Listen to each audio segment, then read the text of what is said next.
अस्सलामु अलैकुम अज़ीज़ तलबा, उम्मीद है आप बख़ैर होंगे।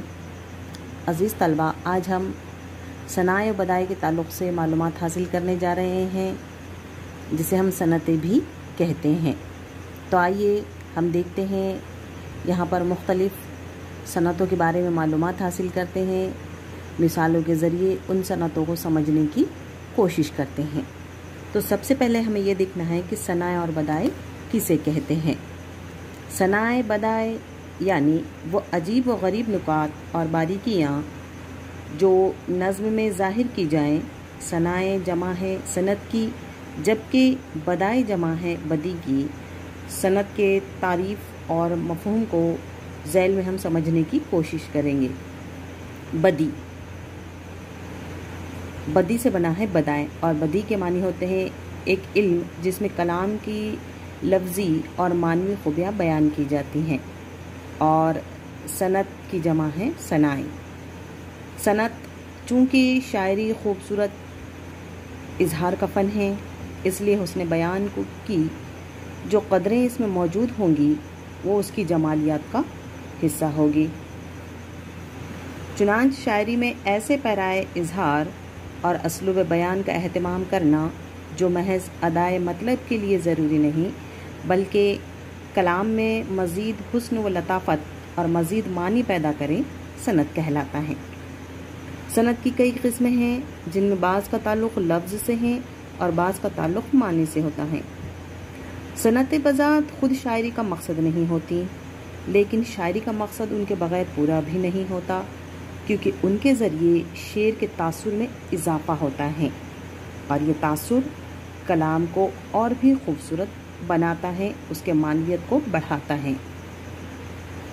हमारी शायरी में जो सनतें मुरवज्जह हैं, उनमें से कुछ हस्ब ज़ैल हैं। सनत तशबी, सनत तजाहुल आरिफाना, सनत तज़ाद, सनत तलमी, सनत मुबालगा, सनत मिरातुन नज़ीर वग़ैरह। तो आइए अज़ीज़ तलबा, हम सबसे पहले सनत के मुतल्लिक़ मालूमात हासिल करेंगे। वो सनत है सनत तशबी, जिसे तशबिया भी कहते हैं। जब शायर अपने किसी शेर में किसी शय को दूसरी चीज़ के मुशाबा यानी उसके जैसा बयान करता है, तो उसे सनत तशबी कहते हैं। इसको समझने के लिए हम एक मिसाल यहाँ पर देखेंगे। नाज की उनके लब की क्या कहिए, पंखड़ी एक गुलाब की सी है। अब यहाँ पर लबों की नज़ाकत को गुलाब की पंखड़ी के जैसा बयान किया गया है, इसीलिए ये सनत तशबिया कहलाएगी। इसके बाद अज़ीज़ तलबा, हम जो दूसरी सनत देखने जा रहे हैं वह है सनत तज़ाद। आप जानते हैं कि तज़ाद ये लफ्ज़ बना है ज़िद से, यानी उसके उलट। सनत तज़ाद, शायर अपने किसी शेर में जब दो ऐसे अल्फाज इस्तेमाल करता है जो मानी के एतबार से एक दूसरे की ज़िद हो, उसे सनत तज़ाद कहते हैं। इसको समझने के लिए अज़ीज़ तलबा हम एक मिसाल देखेंगे। अक्सर आपने ये शेर सुना होगा, मौत का एक दिन मुअय्यन है, नींद क्यों रात भर नहीं आती। अब यहाँ पर इस शेर के अंदर दिन और रात इस्तेमाल किए गए हैं, जो कि आपस में दोनों लफ्ज़ जो हैं एक दूसरे के ज़िद हैं, एक दूसरे के उलट हैं, इसलिए इस शेर के अंदर सनत तज़ाद का इस्तेमाल किया गया है। अज़ीज़ तलबा, इसके बाद हम देखेंगे सनत तलमी।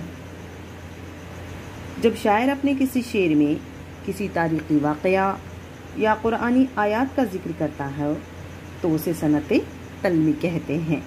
इसको समझने के लिए हम यहाँ पर एक शेर का हवाला देखेंगे, एक उसकी मिसाल देखेंगे। बेखतर कूद पड़ा आतिशे नमरूद में इश्क, बेखतर कूद पड़ा आतिशे नमरूद में इश्क, अक़ल है महव तमाशाए अब लबे बाम अभी। यहाँ पर इस शेर में हज़रत इब्राहीम अलैहिस्सलाम और नमरूद का वाक़या बयान किया गया है, इसलिए ये सनत तलमी हैं।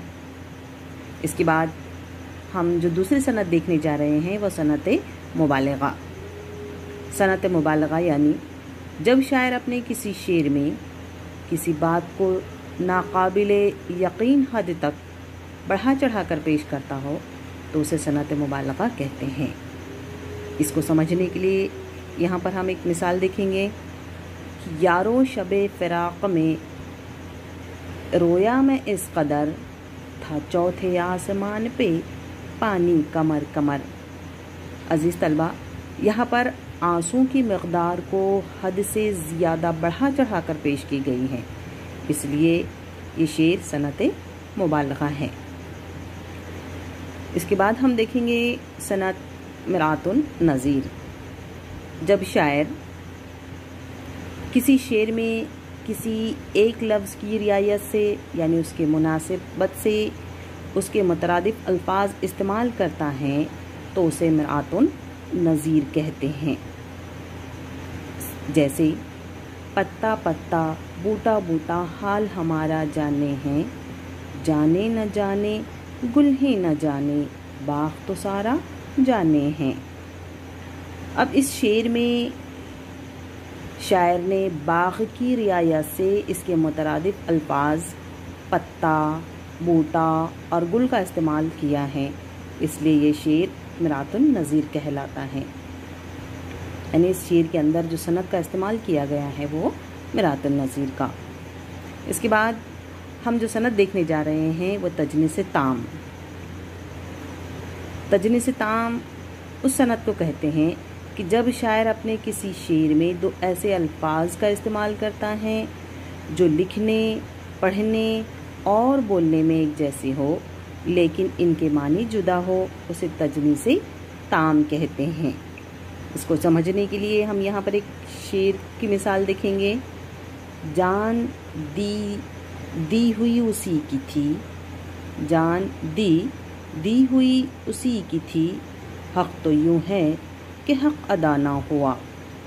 अज़ीज़ तलबा, इस शेर के अंदर हमने देखा है कि हक़ लफ्ज़, हक़ जो लफ्ज़ हैं वो 2 मरतबा इस्तेमाल हुआ है जिसमें ज़ेर और ज़बर का फ़र्क हो।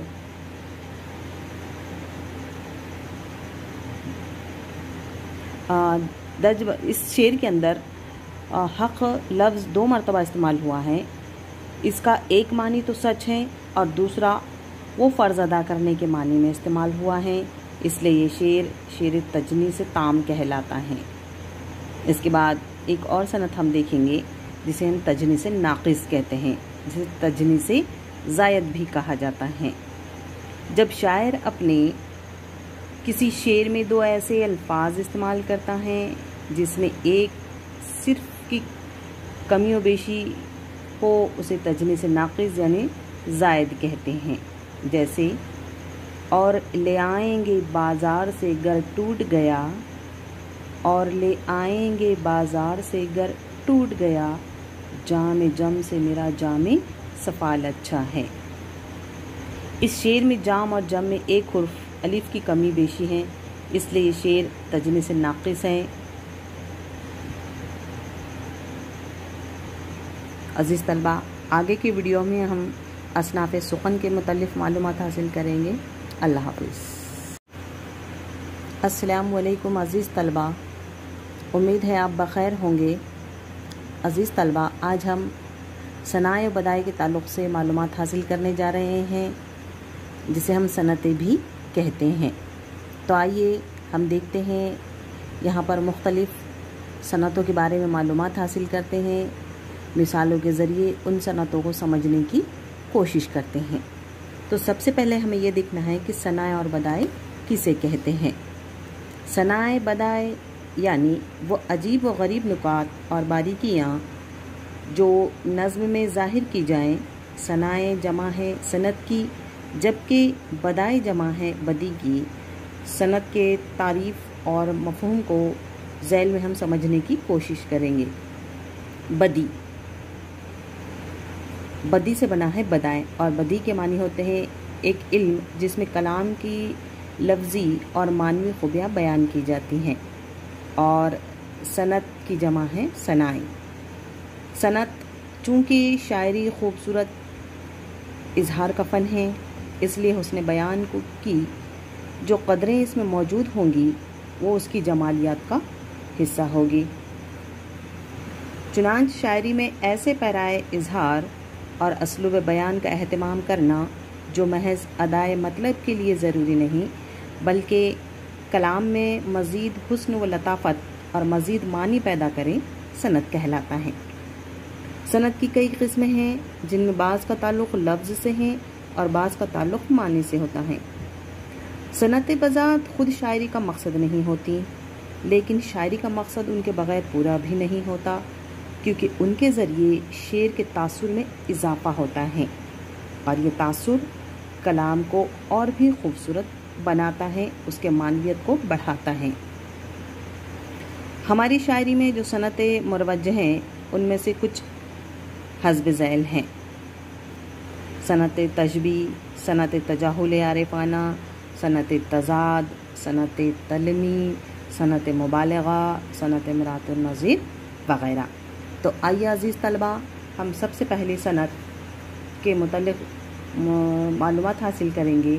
وہ صنعت ہیں صنعت تشبیہ، جسے تشبیہ بھی کہتے ہیں۔ جب شاعر اپنے کسی شعر میں کسی شے کو دوسری چیز کے مشابہ یعنی اس کے جیسا بیان کرتا ہے تو اسے صنعت تشبیہ کہتے ہیں۔ اس کو سمجھنے کے لیے ہم ایک مثال یہاں پر دیکھیں گے۔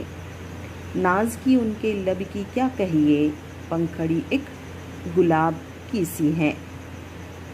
اب یہاں پر لبوں کی نزاکت کو گلاب کی پنکھڑی کے جیسا بیان کیا گیا ہے، اسی لیے یہ صنعت تشبیہ کہلائے گی۔ اس کے بعد عزیز طلبہ، ہم جو دوسری صنعت دیکھنے جا رہے ہیں وہ ہے صنعت تضاد۔ آپ جانتے ہیں کہ تضاد یہ لفظ بنا ہے ضد سے، یعنی اس کے الٹ۔ صنعت تضاد، شاعر اپنے کسی شعر میں جب دو ایسے الفاظ استعمال کرتا ہے جو معنی کے اعتبار سے ایک دوسرے کی ضد ہو، اسے صنعت تضاد کہتے ہیں۔ اس کو سمجھنے کے لیے عزیز طلبہ ہم ایک مثال دیکھیں گے۔ اکثر آپ نے یہ شعر سنا ہوگا: موت کا ایک دن معین ہے، نیند کیوں رات بھر نہیں آتی۔ اب یہاں پر اس شعر کے اندر دن اور رات استعمال کیے گئے ہیں، جو کہ آپس میں دونوں لفظ جو ہیں ایک دوسرے کے ضد ہیں، ایک دوسرے کے الٹ ہیں، اس لیے اس شعر کے اندر صنعت تضاد کا استعمال کیا گیا ہے۔ عزیز طلبہ، اس کے بعد ہم دیکھیں گے صنعت تلمی۔ جب شاعر اپنے کسی شعر میں کسی تاریخی واقعہ یا قرآنی آیات کا ذکر کرتا ہے تو اسے صنعت تلمی کہتے ہیں۔ اس کو سمجھنے کے لیے ہم یہاں پر ایک شعر کا حوالہ دیکھیں گے، ایک اس کی مثال دیکھیں گے۔ بے خطر کود پڑا آتش نمرود میں عشق، بے خطر کود پڑا آتش نمرود میں عشق، عقل ہے محو تماشائے اب لب بام ابھی۔ یہاں پر اس شعر میں حضرت ابراہیم علیہ السلام اور نمرود کا واقعہ بیان کیا گیا ہے، اس لیے یہ صنعت تلمی ہیں۔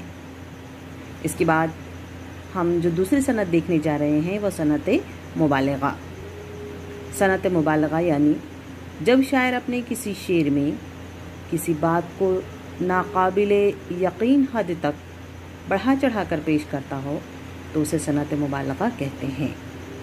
اس کو سمجھنے کے لیے یہاں پر ہم ایک مثال دیکھیں گے کہ یارو شب فراق میں رویا میں اس قدر، تھا چوتھے آسمان پہ پانی کمر کمر۔ عزیز طلبہ، یہاں پر آنسوں کی مقدار کو حد سے زیادہ بڑھا چڑھا کر پیش کی گئی ہے، اس لیے یہ شعر صنعت مبالغہ ہے۔ اس کے بعد ہم دیکھیں گے صنعت امراۃ النظیر۔ جب شاعر کسی شعر میں کسی ایک لفظ کی رعایت سے یعنی اس کے مناسبت سے اس کے مترادف الفاظ استعمال کرتا ہے تو اسے امراۃ النظیر کہتے ہیں۔ جیسے پتا پتا بوٹا بوٹا حال ہمارا جانے ہیں، جانے نہ جانے گل ہی نہ جانے باغ تو سارا جانے ہیں۔ اب اس شعر میں شاعر نے باغ کی رعایت سے اس کے مترادف الفاظ پتا، بوٹا اور گل کا استعمال کیا ہے، اس لیے یہ شعر مرآت النظیر کہلاتا ہے۔ یعنی اس شعر کے اندر جو صنعت کا استعمال کیا گیا ہے وہ مرآت النظیر کا۔ اس کے بعد ہم جو صنعت دیکھنے جا رہے ہیں وہ تجنیس تام۔ تجنیس تام اس صنعت کو کہتے ہیں کہ جب شاعر اپنے کسی شعر میں دو ایسے الفاظ کا استعمال کرتا ہے جو لکھنے، پڑھنے اور بولنے میں ایک جیسے ہو لیکن ان کے معنی جدا ہو، اسے تجنیس تام کہتے ہیں۔ اس کو سمجھنے کے لیے ہم یہاں پر ایک شعر کی مثال دیکھیں گے۔ جان دی ہوئی اسی کی تھی، جان دی ہوئی اسی کی تھی، حق تو یوں ہے کہ حق ادا نہ ہوا۔ عزیز طلبہ، اس شعر کے اندر ہم نے دیکھا ہے کہ حق جو لفظ ہیں وہ 2 مرتبہ استعمال ہوا ہے، جس میں زیر اور زبر کا فرق ہو۔